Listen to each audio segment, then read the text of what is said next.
A very good morning to all of you. আমি দুটা বহুত ইন্টারেস্টিং কথা ডিসকাস কৰিম প্ৰথমটো হৈছে আমাক গৌৰৱান্বিত কৰা গগনয়ান মিশনৰ কথা গগনয়ান মিশনৰ কথা আমি আগতেও এবাৰ দুবাৰ ডিসকাস কৰিছো কি হয় গগনয়ান মিশন ইণ্ডিয়াৰ ফাৰ্ষ্ট ভাৰতৰ প্ৰথমটো ইণ্ডিজিনিয়াছ মানে আমি নিজে সফল কৰিব গৈ আছো এটা হিউম্যান ফ্লাইট কলৈ অন্তৰিক্ষলৈ আমাৰ নিজৰ মানুহ আমি পঠিয়াম আমি নিজাববীয়াকৈ India's first human space flight programme okay so আমাৰ অনলাইন ষ্টুডেণ্ট যিসকলে কাৰেণ্ট এফেয়াৰ্ছৰ নোটছৰ কথা কৈ থাকে you can scan this code আমাৰ টেলিগ্ৰাম চেনেলত আপোনালোকক ডেইলি কাৰেণ্ট এফেয়াৰ্ছৰ নোটছ প্ৰদান কৰা হ'ব সো গগনয়ান মিশনত আমাৰ স্পেচ ফ্লাইট আমাৰ অন্তৰিক্ষলৈ আমাৰ ভাৰতীয় মানুহ পঠিয়া হ'ব আৰু সম্পূৰ্ণৰূপে এটো ইণ্ডিজিনিয়াছলি ডেভেলপ কৰা এটা প্ৰগ্ৰাম ওকে আৰু তাতে এতিয়া IAFৰ ইণ্ডিয়ান এয়াৰ ফ'ৰ্চৰ শুভাংশু শুক্লা তেখেতেও এই জাৰ্নিত ভাগ ল'ব ওকে আৰু শুভাংশু শুক্লাৰ কথা আমি 2025 বৰ্ষত তেখেতৰ কথা আমি আলোচনা কৰিছিলোঁ কিয় তেখেত হৈছে ভাৰতৰ প্ৰথমজন এষ্ট্ৰনট যি ইণ্টাৰনেশ্যনেল স্পেচ ষ্টেচন ভিজিট কৰিছে তাত ভৰি ৰাখিছে ঠিক আছে এতিয়া স্পেচলৈ যোৱা অন্তৰিক্ষলৈ যোৱা প্ৰথমজন ভাৰতীয় নেকি তেওঁ প্ৰথমজন ভাৰতীয় কিন্তু তেওঁ ইণ্টাৰনেশ্যনেল স্পেচ ষ্টেচনলৈ যোৱা কিন্তু প্ৰথমজন ভাৰতীয় স্পেচলৈ যোৱা নহয় প্ৰথমজন ভাৰতীয় কোন আছিল স্পেচলৈ যোৱা উইং কমাণ্ডাৰ ৰাকেশ শৰ্মাই গৈছিলে 1984ত আৰু কেনেকৈ গৈছিলে ৰাছিয়ান স্পেচ ক্ৰাফ্টত গৈছিলে ৰাছিয়ান যেটো স্পেচ ষ্টেচন আছিলে ঠিক আছে সোয়ুজ তাৰ সহায়ত গৈছিলে ঠিক আছে সো এতিয়া ইণ্টাৰনেশ্যনেল স্পেচ ষ্টেচনত শুভাংশু শুক্লা কেনেকৈ গ'ল সেই মিশনটো আছিলে এক্সিয়ম 4 মিশন ওকে আৰু এই এক্সিয়ম 4 মিশনটো কি হয় এক্সিয়ম 4 মিশনত দ্বাৰা যে তেওঁ প্ৰথমবাৰৰ কাৰণে ইণ্ডিয়ান এগৰাকী হ'ল আমাৰ ক'ত গ'ল ইণ্টাৰনেশ্যনেল স্পেচ ষ্টেচনলৈ গ'ল হয়নে সো এক্সিয়ম মিশনটো হৈছে এটা commercial human space flight mission বহুদিন নাই যিটো দিনত আমাৰ মানুহ কমাৰ্চিয়েলি আমি যদি যেনেকৈ টুৰ কৰিবলৈ যাওঁ বেলেগ জেগাত ফুৰিবলৈ যাওঁ তেনেকুৱা এটা দিন আহিব যেতিয়া আমি অন্তৰিক্ষলৈ আমি স্পেচলৈ টুৰিজম সফল হ'ব আৰু এইটো কোনে কণ্ডাক্ট কৰিছিলে নাসা আৰু এক্সিয়ম স্পেচে ঠিক আছে এইটোৰ দ্বাৰা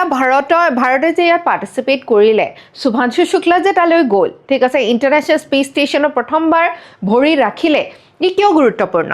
কাৰণ তেওঁ যে এতিয়া গগনয়ান মিশনত যাব তাৰ এটা আগতীয়াকৈ তেওঁ এটা আভাস ল'ব পাৰিলে স্পেচ অপাৰেশ্যনছ কেনেকুৱা হয় হয়নে মাইক্ৰ'গ্ৰেভিটি এক্সপেৰিমেণ্টছবিলাকৰ ভাগ ল'ব পাৰিলে তাৰ আগতেও বহুখিনি ট্ৰেইনিং হয় সেই ট্ৰেইনিঙত ভাগ ল'ব পাৰিলে আৰু সাইন্টিফিক এক্সপেৰিমেণ্টছবিলাক তেওঁ নিজে কৰাৰ সুবিধা পালে ওকে সো এই ৰিচাৰ্চটো আমাৰ কাৰণে বহুত গুৰুত্বপূৰ্ণ ঠিক আছে আমি কেনেকৈ আমি হিউম্যান বা আমি মানুহে কেনেকৈ এডাপ্ট কৰিব পাৰোঁ স্পেচত ঠিক আছে আৰু অন্যান্য এক্সট্ৰা টেৰিটৰিয়েল তাৰমানে পৃথিৱীৰ বাহিৰত যদি আমি যাওঁ তেনেহ'লে আমি কেনেকৈ তাৰ লগত খাপ খাব পাৰোঁ ওকে সো এই এক্সিয়ম মিশনটোৰ দ্বাৰা তেওঁ প্ৰথম ভাৰতীয় হ'ল যি ইণ্টাৰনেশ্যনেল স্পেচ ষ্টেচনত ভৰি ৰাখিলে ইণ্টাৰনেশ্যনেল স্পেচ ষ্টেচনত ইয়াৰ আগৰলৈকে কোনেও আমাৰ ভাৰতীয় মূলৰ ব্যক্তি গৈছে কিন্তু সম্পূৰ্ণ ভাৰতীয় চিটিজেন নাগৰিক যোৱা নাই ঠিক আছে সো তেওঁ এই হিউম্যান ফ্লাইটৰ মিশনটোত ভাগ লোৱাৰ প্ৰথমজন ভাৰতীয় হ'ল আফটাৰ 41 years মানে ছেকেণ্ড ভাৰতীয় আফটাৰ ৰাকেশ শৰ্মা ঠিক আছে এতিয়া তেখেতসকলে প্ৰিপেয়াৰ কৰি আছে গগনয়ান মিশনৰ কাৰণে আৰু গগনয়ান মিশনত শুভাংশু শুক্লা এজন তাৰে ভিতৰত অংশীদাৰী হ'ব আৰু গগনয়ান মিশন কি আমি ইতিমধ্যে পাতিছোঁ যে ভাৰতৰ প্ৰথমটো ইণ্ডিজিনিয়াছ আমাৰ ভাৰততে বনোৱা সম্পূৰ্ণ স্পেচ ফ্লাইট প্ৰগ্ৰাম হয় আৰু ইয়াক ইমপ্লিমেণ্ট কোনে কৰিছে ISRO Indian space research organisation okay আৰু ই কি দেখাব আমাক ভাৰতৰ কি কেপাচিটি দেখাব আমি যে এইটো যদি সাফল্যমণ্ডিত কৰিব পাৰোঁ তেনেহ'লে আমি ভাৰতীয়ই যে হিউমেনছ ল' আৰ্থ অৰ্বিটত আমি লঞ্চ কৰিব পাৰোঁ ক'লৈ পঠিয়াব ল' আৰ্থ অৰ্বিট স্পেচৰ কোনটো অংশলৈ পঠিয়াব ল' আৰ্থ অৰ্বিট ঠিক আছে আৰু তাতে আমি তেওঁলোকক ৰাখিব পাৰোঁ আৰু ছেফলি যে তেওঁলোকক আকৌ ঘৰলৈ পৃথিৱীলৈ উভতাই আনিব পাৰোঁ সেই ক্ষমতা বহন কৰিব will make India 4th country আৰু এইটো গোটেই বা যিবিলাক আমি ডাঙৰ ডাঙৰ দেশ বা যিখিনি উন্নত মানৰ দেশ আছে সেই উন্নত মানৰ দেশৰ লগত আমি ফেৰ মাৰিব পাৰিম আৰু তাৰে ভিতৰত কেৱল 3খন ৰাষ্ট্ৰ আছে ইউনাইটেড ষ্টেটছ ৰাছিয়া আৰু China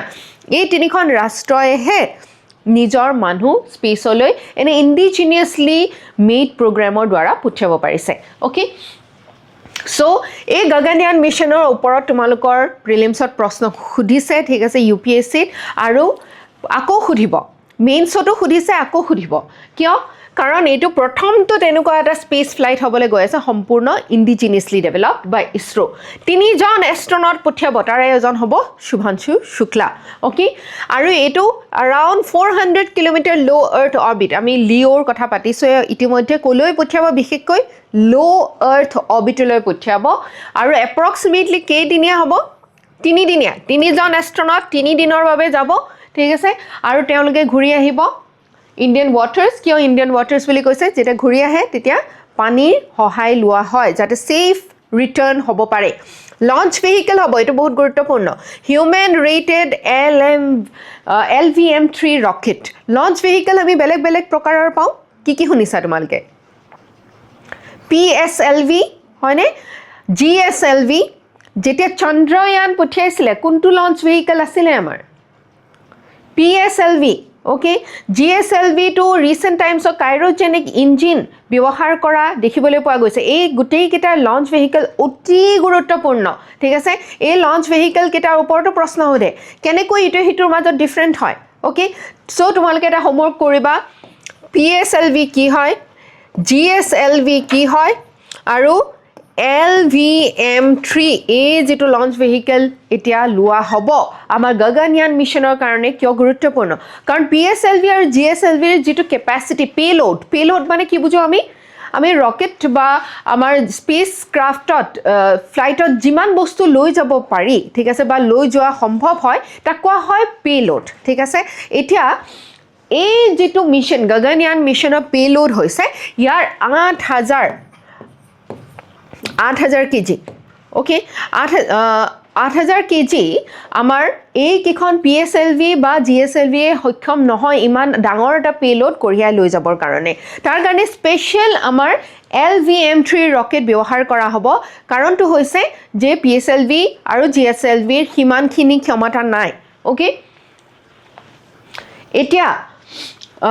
Indian space flight technology কি ডেভেলপ কৰা হৈছে crew escape system ensures astronaut safety during emergency যদি কিবা emergency হয় astronaut কেনেকৈ emergency বাহিৰত আহিব modified version of LVM-3 with enhanced safety এই যেটো লঞ্চ ভেহিকল আছে এই লঞ্চ ভেহিকলৰ দ্বাৰাও এই ইয়াকো বহুত ডেভেলপ কৰা হৈছে যাতে হিউম্যানছ লৈ যাব পৰা যায় আৰু হিউম্যানছ লৈ যোৱাৰ লগে লগে আৰু বহুত ইকুইপমেন্টছ লৈ যাব লগিয়া হয় হয়নে সো চন্দ্ৰয়ান বা মংগলয়ানত যেনেকৈ আমি পঠিয়াইছিলো ঠিক আছে তেনেকৈ আমি পঠিয়াব হয়তো নোৱাৰিব পাৰো ঠিক আছে কাৰণ তাত মানুহজন আছিলে নহয় মানুহৰ লগতে আৰু বহু কিছুমান আহিলা টুলস ইত্যাদি আমাক প্ৰয়োজন হয়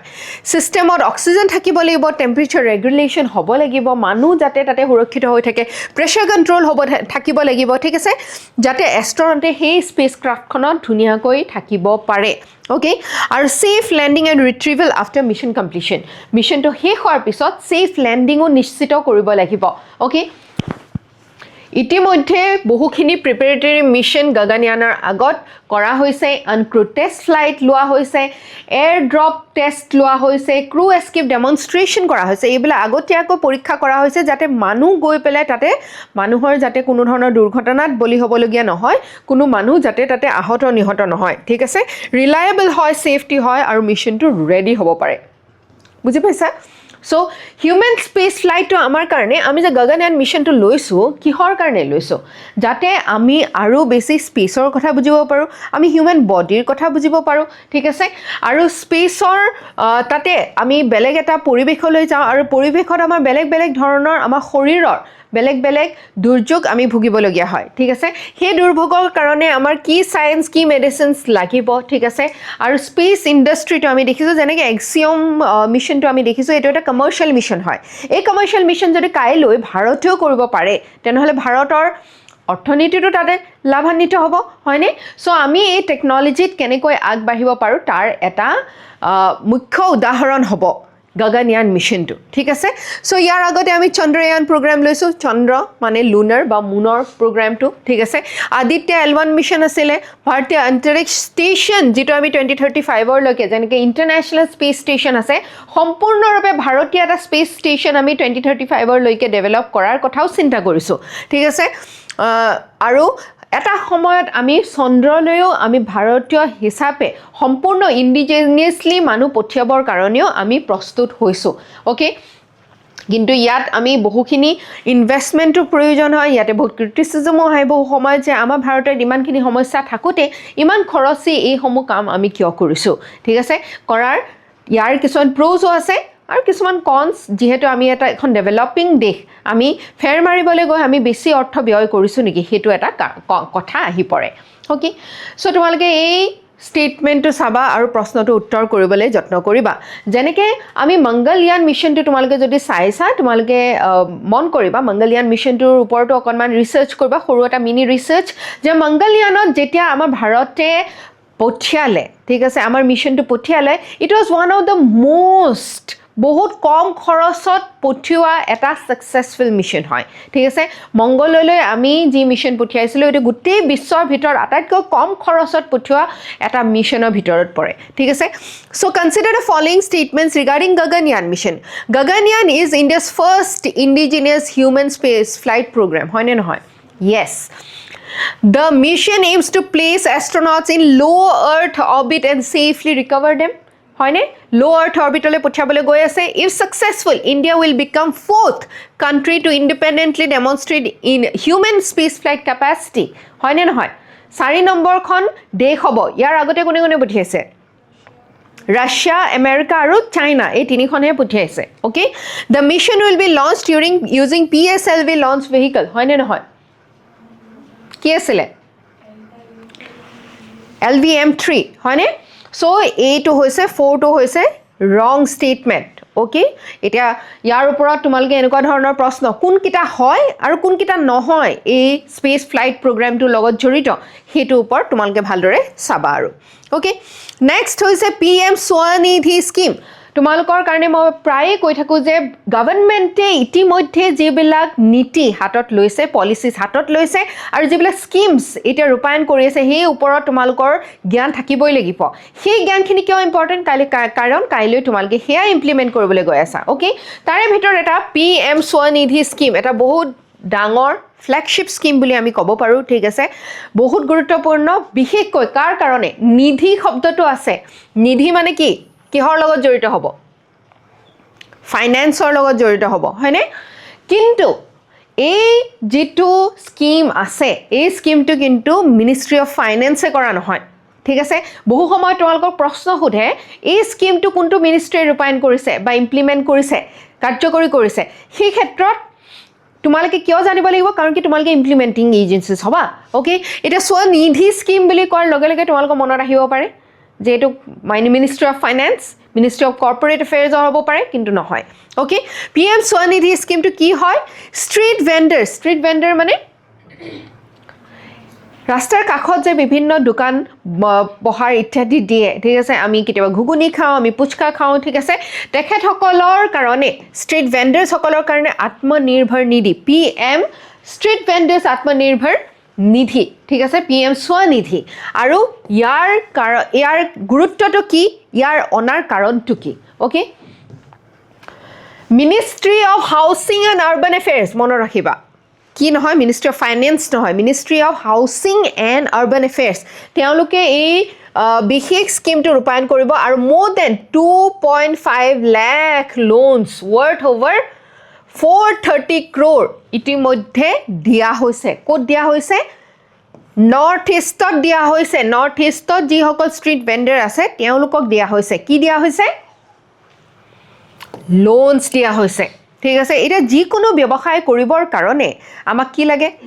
পুঁজি লাগে আৰু সেই পুঁজিটো ক'ৰ পৰা আহিব হাছতীয়া ধনৰ পৰা নহয় লোনৰ পৰা ওকে আৰু লোন পাবলৈ বহুত অসুবিধা কিহৰ কাৰণে অসুবিধা আৰু বিশেষকৈ যিসকল একেবাৰে ক্ষুদ্ৰ ব্যৱসায়ী হয় যাৰ আগতীয়া কোনো ধৰণৰ বিজনেছ এটা পৰিয়ালৰ পৰা নাহে তেওঁলোকৰ কাৰণে কাৰণ লোন ল'বৰ কাৰণে পাবৰ কাৰণে তুমি সদায় কোলেটাৰেল থ'ব লাগিব বেংকৰ ওচৰত ঠিক আছে বন্ধকত কিবা নহয় কিবা এটা থ'ব লাগিব আৰু বন্ধকত যদি কাৰো মাটি নাই কাৰো যদি একো প্ৰপাৰ্টি নাই সম্পত্তি নাই তেওঁ কি কৰিব তেওঁতো একো থ'ব নোৱাৰে ফলত কি তেওঁ নাপায় লোন নাপায় ঠিক আছে সো এটা যিকোনো এটা বিজনেছ কৰিবৰ কাৰণে তেওঁ আত্মনিৰ্ভৰশীল হ'ব নোৱাৰে ওকে তাৰ কাৰণে এতিয়া লোন দিয়াৰ ব্যৱস্থা কৰিছে কোনে গভৰ্ণমেণ্টে কিহৰ দ্বাৰা PM স্বনিধি স্কিম ওকে স্বনিধিটো ষ্ট্ৰীট ভেণ্ডৰসকলৰ কাৰণে আৰু এইটো ষ্টাৰ্ট নতুনকৈ হৈছে নেকি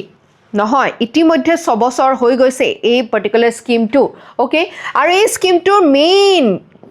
কিহৰ কাৰণে ব্যৱহাৰ হৈছে ফাইনেন্সিয়েল ইনক্লুশন মানে আমাৰ বিত্তীয় যি ব্যৱস্থা আছে যেনেকৈ বেংক আছে ইনস্যুৰেন্স আছে ঠিক আছে পেনশন আছে এইবিলাক হৈছে ফাইনেন্সিয়েল টুলছ বা ফাইনেন্সিয়েল সিস্টেমছ ইয়াৰ অধীনত যদি আমি নাহো তেনেহলে আমি ইয়াৰ সুবিধাখিনি আদায় কৰিব নোৱাৰো আৰু বহু সময়ত আমি কি হওঁ বিশেষকৈ যিসমূহ একাষৰীয়া হৈ থকা বা দুৰ্বল শ্ৰেণীৰ লোক আছে তেওঁলোকৰ ওপৰত বহু সময়ত এক্সপ্লইটেশ্যন শোষণ হোৱা দেখিবলৈ পোৱা যায় তেওঁলোকে যদি বেংকৰ পৰা লোন নলয় যদি এজন ব্যক্তিৰ পৰা লোন লয় কি হয় তেওঁ তাৰ সুদ বেছিকৈ পৰিশোধ কৰিবলগীয়া হ'ব পাৰে হয়নে বেছিকৈ তেওঁ হয়তো সিমান ডাঙৰ কোলেটাৰেল নথলেও হয় কিন্তু বহু সময়ত কম এটা এমাউণ্টৰ কাৰণে তেওঁলোকে মাটি বাৰী বন্ধকত থ'বলগীয়া হয় সো ইয়াৰ কাৰণটো হৈছে ফাইনেন্সিয়েল ইনক্লুশন নথকাৰ ফলত ফাইনেন্সিয়েল ইনক্লুশন হ'লে কি বেংকে এটা হাৰতে এটা নিৰ্দিষ্ট পাৰ্চেণ্টেজত লোন দিয়ে আৰু সেই লোনৰ সুবিধা সকলোৱে সমানভাৱে পায় হয়নে সো সেই সুবিধাখিনি তেওঁলোকে আদায় কৰিব পাৰিব আৰ্বান লাইভলিহুড ছাপোৰ্ট আমি দেখিছোঁৱেই জীৱিকাৰ কাৰণে কিমান সংখ্যক লোক এই ক্ষুদ্ৰ ব্যৱসায়ৰ লগত জড়িত হৈ আছে হয়নে সো তেওঁলোকৰ কাৰণে এইটো অতি গুৰুত্বপূৰ্ণ আৰু এন্টাৰপ্ৰেনাৰশ্বিপৰ কাৰণে এইটো এটা বহুত গুৰুত্বপূৰ্ণ পদক্ষেপ ঠিক আছে over 259 লাখ লোনছ 430 ক্ৰ'ৰ ৰিলিজ কৰা হৈছে ঠিক আছে আৰু মোৰ দেন কিমান চোন 75.5 লাখ ষ্ট্ৰীট ভেণ্ডাৰ্ছ ইতিমধ্যে বেনিফিট হৈছে গোটেই ভাৰতবৰ্ষত okay over 1.2 crore loan sanction and loan disbursement 17,800 crore পৰাও বেছি তেওঁলোকে ভাৰত চৰকাৰে ইতিমধ্যে লোন দিবলৈ সক্ষম হৈছে ঠিক আছে সো জুন 2020 পৰা এই পাৰ্টিকুলাৰ স্কিমটো চলি আহিছে ministry of housing and urban এফেয়াৰ্ছৰ দ্বাৰা আৰু বিশেষকৈ কোভিড-19 সময়ত ষ্ট্ৰীট ভেণ্ডাৰ্ছসমূহৰ যি জীৱিকা আছিলে এই জীৱিকাৰ ওপৰত বহুত ডাঙৰ ভাবুকি আহিছিলে কিয় আমিতো ষ্ট্ৰীটছলৈ যোৱা বন্ধ কৰি দিছিলোঁ খোৱা বন্ধ কৰি দিছিলোঁ আৰু তাৰমানে তেওঁলোকৰ ডিমাণ্ড কমি যোৱাৰ লগে লগে বহুতেই নিজৰ দোকান বন্ধ কৰিবলগীয়া হৈছিলে হয়নে সো তেওঁলোকে ইনকাম লুজ কৰিছিলে ক্যাপিটেল লুজ কৰিছিলে কাস্টমাৰ বেছ লুজ কৰিছিলে যেতিয়া আকৌ তেওঁলোকে বিজনেছ ষ্টাৰ্ট কৰিবলগীয়া হয় তেতিয়াতো তেওঁলোকক এটা ক্যাপিটেলৰ প্ৰয়োজন হয় হয়নে সো তেওঁলোকে যাতে ইনষ্টিটিউচনেল ক্ৰেডিট বা বেংকৰ দ্বাৰা সেই ক্ৰেডিট বা লোনটো যাতে পায় সেইটো সুনিশ্চিত কৰা reduction on the dependence of money lenders যিকোনো ধাৰ দিয়া মানুহ যিসকল থাকে বহু সময়ত শোষণ কৰে তেওঁলোকৰ পৰা মুক্তি আৰু ইকনমিক ৰিহেবিলিটেশ্যন ঠিক আছে কি ফিচাৰ্ছ এটো বহুত বেছি গুৰুত্বপূৰ্ণ এই লোনৰ সুবিধা যি দিয়া হৈছে তাৰ পৰা কি সুবিধা আদায় কৰিব পাৰে আমাৰ কোনে ষ্ট্ৰীট ভেণ্ডাৰ্ছসকলে ঠিক আছে তেওঁলোকে কোলেটাৰেল ফ্ৰী লোনছ পাব এইটো আটাইতকৈ ডাঙৰ বস্তু কোলেটাৰেল ফ্ৰী লোনটো ঠিক আছে প্ৰথম লোনটো 10,000 টকালৈকে দিয়া হ'ব সেকেন্ড লোনটো 20,000 টকালৈকে আৰু থাৰ্ড লোনটো 50,000 টকালৈকে আৰু ইনসেন্টিভো পাব ইন্টাৰেষ্ট সাবসিডি অফ 7% ঠিক আছে নৰ্মালি যেতিয়া বেংকৰ কাৰণে বিজনেছ লোন লোৱা যায় বহুত বেছি হাৰত ল'বলগীয়া থাকে ঠিক আছে 15% 18% 20% আৰু ইমান বেছি যদি সুদ পৰিশোধ কৰিবলগীয়া হয় তাৰ মানে সেই মানুহজনৰ ওপৰত বুজা বহুত বেছি পৰে সেই কাৰণে গভৰ্ণমেণ্টে কি কৰিছে ইন্টাৰেষ্ট সাবসিডি দিছে যিমান ইন্টাৰেষ্টত বেংকে লোনটো দিব তাৰে 7% 15% যদি লোনটো দি আছে তেনেহলে চৰকাৰে কিমান শতাংশ সাবসিডি দিব 7% চৰকাৰে পৰিশোধ কৰিব বুজি পাইছানে ডিজিটেল ট্ৰানজেকচন ক্যাশবেক হ'ব যদি এজন ব্যক্তিয়ে পুচকা বিক্ৰী কৰা ব্যক্তি এজনে যদি স্ক্যানাৰ লগাই থৈছে ডিজিটেল ট্ৰানজেকচন কৰিছে তেনেহলে তেওঁ সেই তাৰ কাৰণে ক্যাশবেকও পাব তেওঁক ইনসেন্টিভাইজ কৰা হৈছে কাৰণ ডিজিটেল হলে কি হয় ট্ৰান্সপাৰেন্ট হয় আৰু চৰকাৰেও তাৰ ওপৰত নিৰীক্ষণ ৰাখিব পাৰে হয়নে ক্ৰেডিট স্কোৰ ইমপ্ৰুভমেন্ট বহুত বেছি গুৰুত্বপূৰ্ণ ক্ৰেডিট স্কোৰটো কি হয়